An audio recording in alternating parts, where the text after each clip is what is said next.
All right, 1 Corinthians 14. It's the book of Corinthians. There's a lot of messages in there. It's a very powerful book of the Bible. But tonight I want you to really think about the Christian life, because a lot of times when I walk around in my day-to-day activity, I just really think about the Christian life and what does it mean to me, and what is the Christian life? What am I supposed to do with myself? What am I supposed to do as I move forward?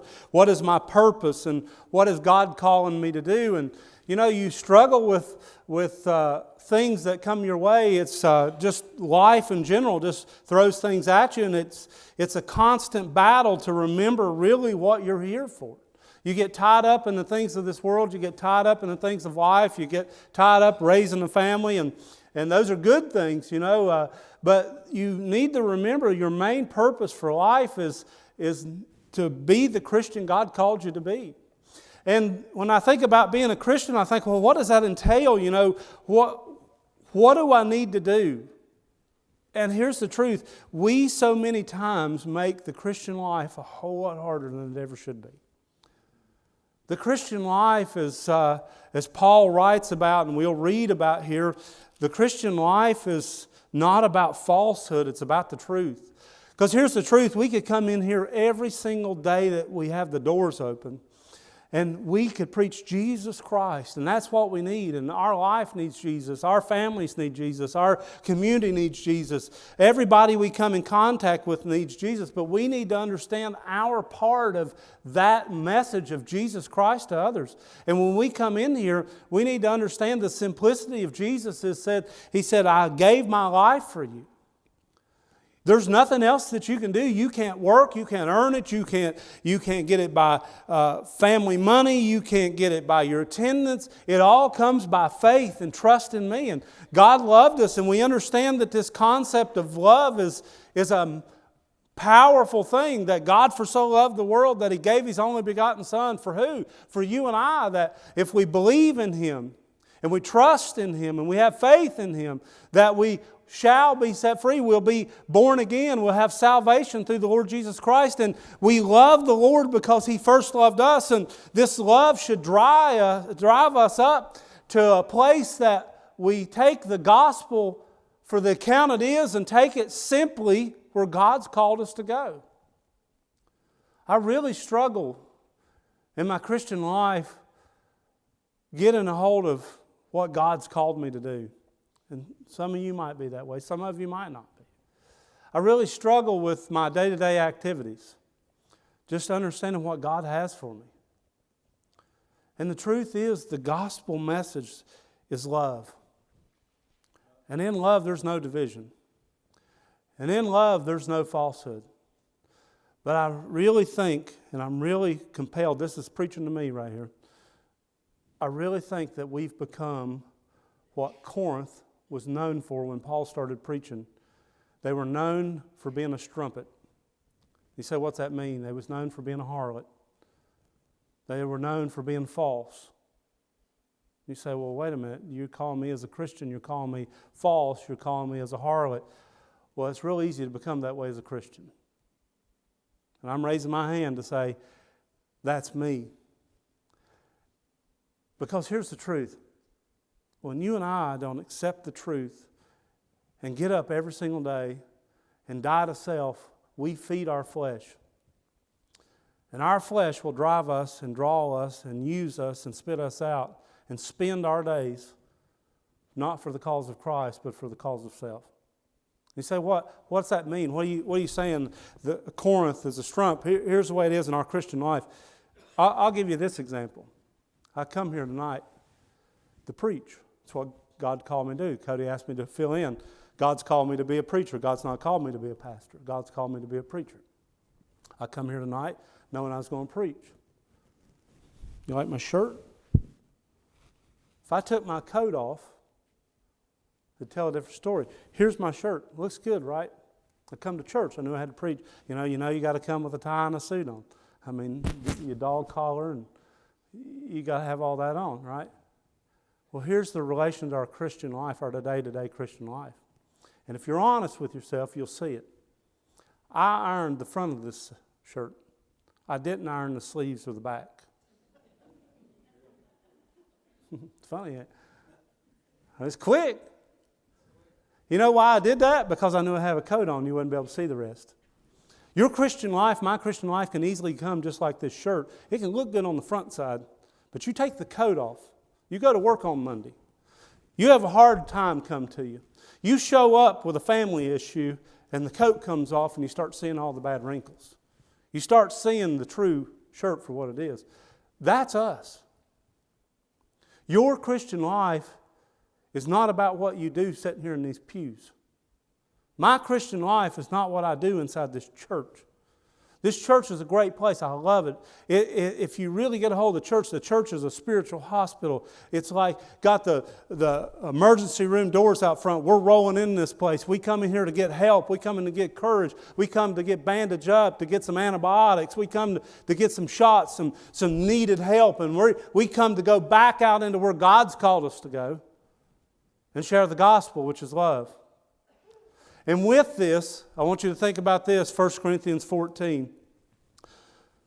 God says through Paul's writing, he says, follow after charity and desire spiritual gifts, but rather that ye may prophesy. You say, what's this verse mean to me? And talking about this falsehood.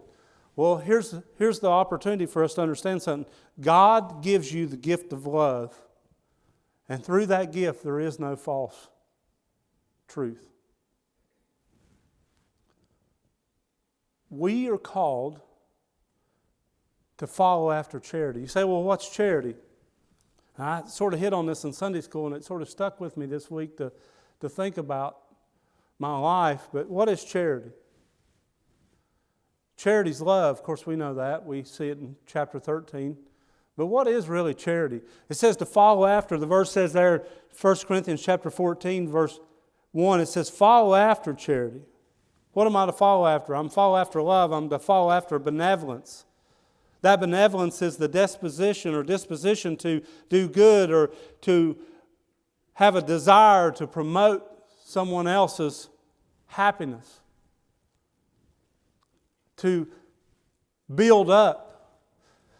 The word charity means, it says follow after kindness. It means follow after affection or tenderness. Affection is, the definition of affection is talking about having this love that has no fake presence. What is my Christian life? Well, my Christian life is to get up every single day and follow after charity, follow after benevolence, follow after love, follow after the truth in a way that my life, in some shape or fashion, promotes somebody else. He says to follow after these things, to have this opportunity in your life to chase after, to follow after. And the second part, and it says desire spiritual gifts. Now, Proverbs, it says the desire of the slothful, there is a desire of the slothful, they have nothing. The soul of the slothful desireth and have nothing, is what the verse says. But the soul of the diligent shall be made fat. That word fat means abounding in spiritual grace and comfort. He says follow after charity.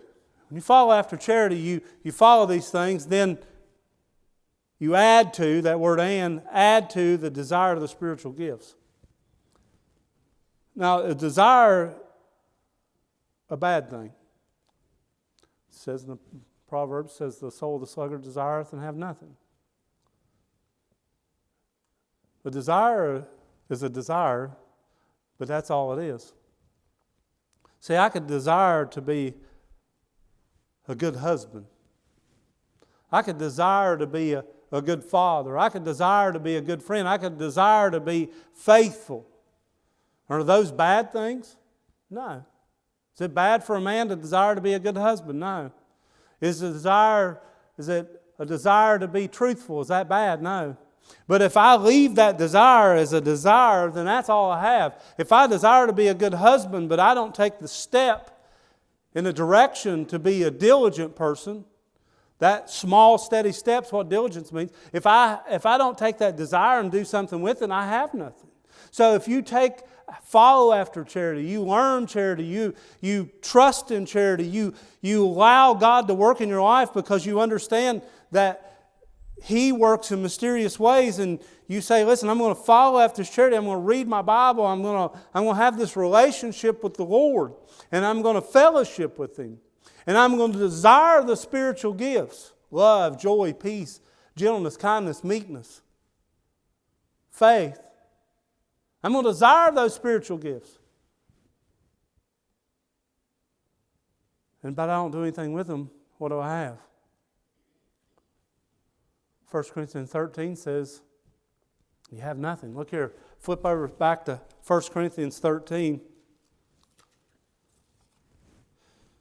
Verse 1, it says, though I speak, and most of you quote these, it says, though I speak with the tongues of men and of angels and have not charity, I've become as a sounding brass or a tinkling cymbal.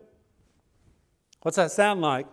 That's telling you it's sounding like your life as you're walking through your Christian life and you have an opportunity to follow after charity. You come to church on Sunday, you come to church on Wednesday, you read your Bible, you pray, you fellowship with the Lord, and you follow after charity, and then you desire those spiritual gifts. But if you have these things, it says, though I speak with tongues of men and angels, I have this elegancy he's talking about, and I have not charity, I become as nothing else but a band that's out of tune. You know, I sort of hit it on Sunday school. That's a little bit of what we learned in Sunday school, but I told him it's like this. You remember Barney Fife and the mayor when they had to have the band on Andy Griffith? And the state competition was coming. They had to put a band together because the band quit, and Barney and what was the mechanic's name? Gomer, Goober, or whatever his name was. They all come in to be the band. And so the mayor said, let me hear what they got. And they struck that thing up, and man, it sounded bad. It sounded real bad. Well, that's us. When you come to church on Sunday, and I come to church on Sunday, and I go to work on Monday, or I go to Food City, or I go to McDonald's, or I go to the gas station, and I desire these spiritual gifts, and I follow after charity, and I don't do anything with them, then I become, when I'm walking in and I know somebody needs to hear the gospel, you know what they're hearing? They're hearing the tinkling cymbals and the brasses striking up out of tune because you're not matching what you say you're doing. But here's the thing.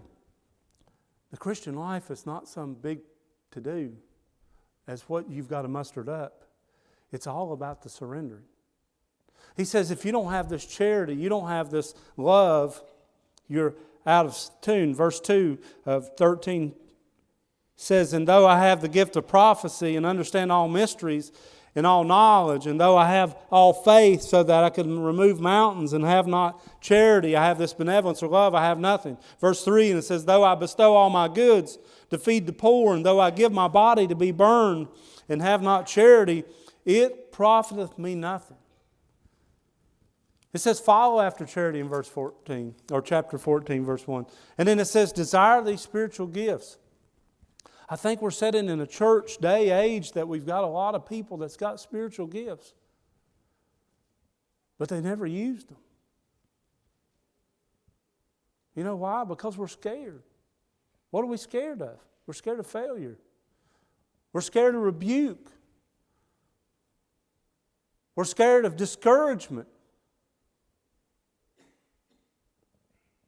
Hey, listen, let me help you get away from you being scared. Here's the simple truth. We're all born, and we're all going to die. There's your two truths. And if you've got Jesus Christ, you've put your faith and trust in the Lord Jesus Christ, you'll spend eternity in heaven. But you don't have to wait till you get to heaven to experience heaven. But here's the other truth. I read a book the other day. I'm still reading into it. It's dealing with suicide. Do you know suicide in today's time right now, in the last week or two, suicide has reached its all-time ever record high. I mean, I'd have to go back and get you the exact numbers, but it was like, I'll tell you this, easily, when our church is full, you're looking about 10 or 15 of these churches wiped out every single day to suicide. That many people. You're talking 1,000, 1,500 people. Easy in the United States. Suicide. And you think, well, that's just people down there. It's just homeless and whatever and got their own issues. And no. Those people are the same as us. We're no different. None of us are no different. But the majority of those people that's recorded are people you go to work with. The people you sit down beside.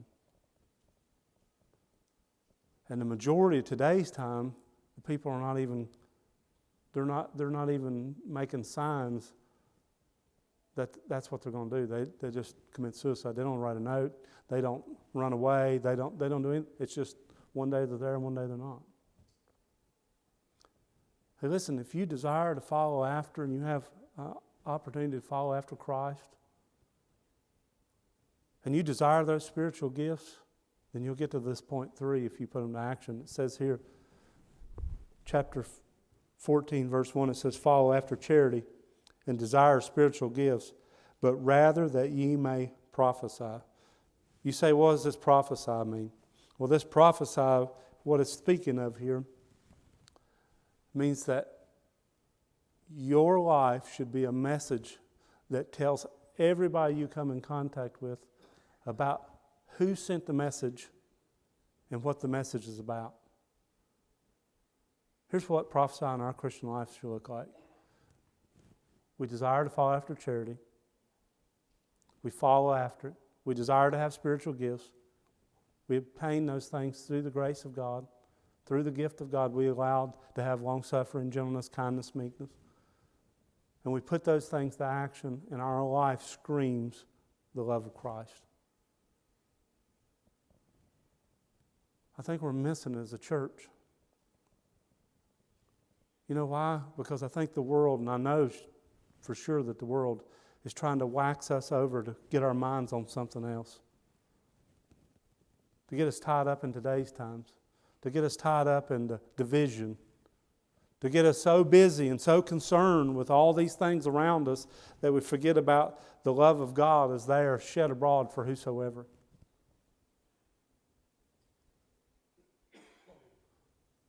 I know the world's upside down. The government's upside down. I understand that. The news is there. I don't try not to watch the news. But let me ask you this. If we all went into military war tonight, the whole United States was taken out, the whole world was taken out, what would it profit us one bit if we didn't tell the others around us about the love of Christ? What'd you gain worrying about it? What'd you gain about wasting your days about it? What'd you gain by holding back with that coworker because you was afraid of discouragement? What'd you gain because you decided you just didn't want to go the place God called you to go? Nothing. Do you know what somebody lost? The gospel message. You say, well, how do I do this? And this is where I struggle a lot of times. How do I do the Christian life? How do I make sense out of it? How do I get to that action? Well, I'll help you. Just be what God called you to be. And do something simple. Tom Hurley sitting back here on the left side. Let me show you how the gospel message works out of love. I've got a little boy. His name is Jackson. Azariah Jackson Bradley. Now, I'd about bet, and we're not supposed to be betting in church, but I can about guarantee you he's probably wilder than any of your kids you got here. And you can say, well, I don't know about that. Let me send him home with you for about 7 days. I want 7 days. And when he comes back, I promise you, your kid, hey, I've got a service. I'll start sending Jackson home with y'all 7 days, and when he comes back, y'all's kids will look like angels. All your troubles go away. Yeah, I'll help you out there. He's a tough little boy. He's been through a lot. You open up his file, he's been through things that animals hadn't been through. Won't go into detail. He's been through a lot.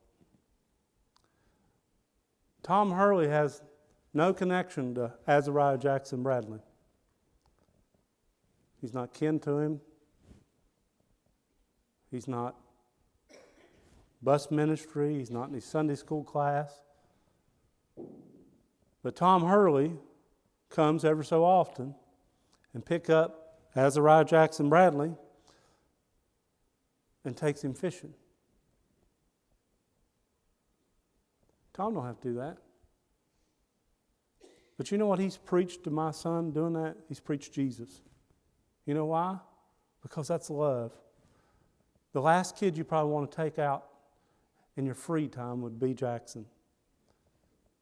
We were setting the 4th of July picnic. My father's pretty sick, and we got him all situated, brought him there for 4th of July picnic at his cabin out Hungermother Lake, and had everything spread out, cooked, prepped, everything. Told Jackson all day long, don't mess with the fish hooks, don't mess with the fish hooks. After we eat, we'll go fishing. Brand new bass lure. It's got about 6 lures in it, 6 hooks. Right when we were getting ready to say the prayer for our food, the steam rolling off the hot dogs and hamburgers, you could smell the sweet potato casserole. I mean, it was good heaven time. Jackson decides he's going to take that brand new fish hook and just give it a whirl. And you know, when you go back like this and you think you're going to throw it out like that, he had shorts on and that fish hook found itself in his thigh, barbs and all. That's what taking Jackson fishing's like. Tom don't have to take him there.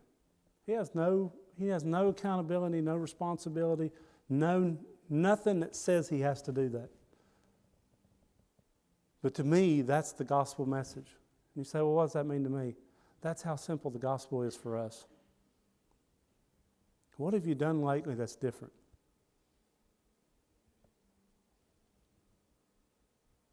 All I hear every time they call Tom Jim Bob, Jackson says, when's Jim Bob going to take me fishing again? It means the world to that boy. You know what happens when you and I follow after charity?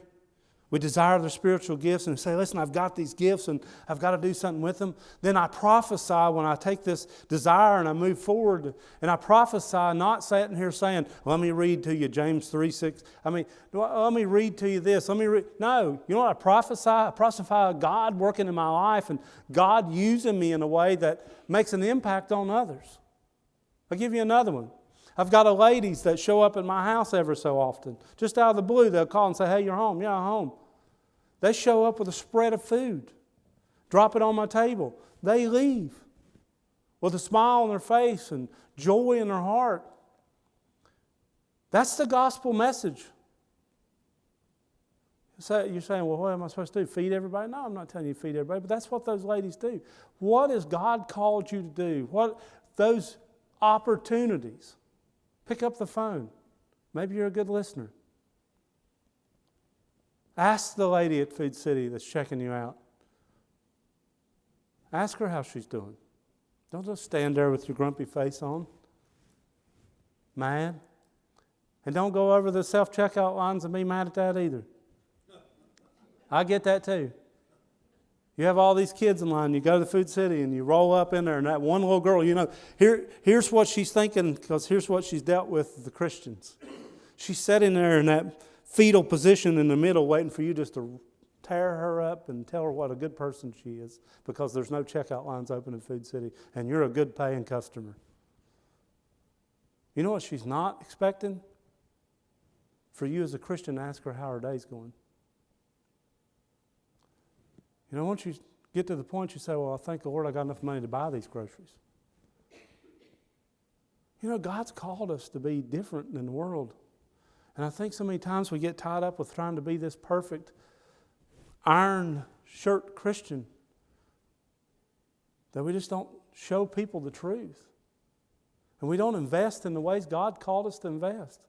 Listen, let me ask you this. What is the last thing you've done outside of this church to reach people with the gospel message? You have to answer for that. I have to answer for that. We have a desire to see revival. We have a desire to see the truth, but the desire's there. God's gave us the gift. All we've got to do is get up and go. He says here, 1 Corinthians, flip your Bibles to 8, and I'll finish this out. 1 Corinthians 8. 1 Corinthians 8, verse 1, it says, "Now as touching things offered unto idols, we know that we all have knowledge. Knowledge puffeth up, but charity edifieth. And if any man think that he knoweth anything, he knoweth nothing, yet as he ought to know. But if any man love God, the same is known of him." What's the lady at Food City or the boy at Food City? What's the person at your work? What's the person at your establishment know about you? I know your problems, your trials, and that's all right if they do know those, but it better be led back up with, they know your God's bigger than your trials and problems. Knowledge puffeth up, but love edifieth. It builds up in Christian knowledge and truth. I ask this as we close. What opportunity have you used to be different than the world to show others the love of Christ? See, it's not Cody's job to stand up here and preach and go out and do all the work for you. It's Cody's job to just follow what God's called him to lead us in the right direction. It's Cody's job to take the congregation and say, listen, we're going to go, we're going to follow after Christ, we're going to stay on course, we're going to do what God's called us to do, we're going to prosper by following it. It's our job to go out into our highways. It's our job to go out in our communities. It's our job to take the spiritual gifts and put them to use. Why do these men and women go to jail? So they can get an attendance record? No. They go to jail because there's somebody there that needs to know the truth. Why do you go to work? To earn a living? No. It's good to have a living. It's good to prosper. It's good to take care of your family. That's what you're called to do. But you're sent to work to witness the gospel. Why are you here in Southwest Virginia? Some of you are still asking that question. Like, I don't have a clue. Well, you know what it is? It's to take care of the gospel message. Listen, the simplicity of Christ is this. Just do what God's called you to do in the manner God's called you to do in it. And don't look to your left. Don't look to your right. Don't raise your hand for acknowledgement. Just put your head down and say, I'm going to follow after Christ. You know what you'll end up doing? You'll end up doing something different. And you know what that different will do? That different will change somebody else's life. The gospel message, he says, hey, follow after charity. When you follow after charity, they'll know you by the truth. John 14:6 says, and you shall know the truth, and the truth shall set you free. What truth are you carrying? What message are you carrying? What message am I carrying? Listen, the days are hard, and you're going to have some hard times. But the truth is that we get back up, accept our mistakes, take accountability, and say, God, I want you to use me in a way that will change this community. I want to be used in a way that makes an impact on somebody else's life. Let's pray.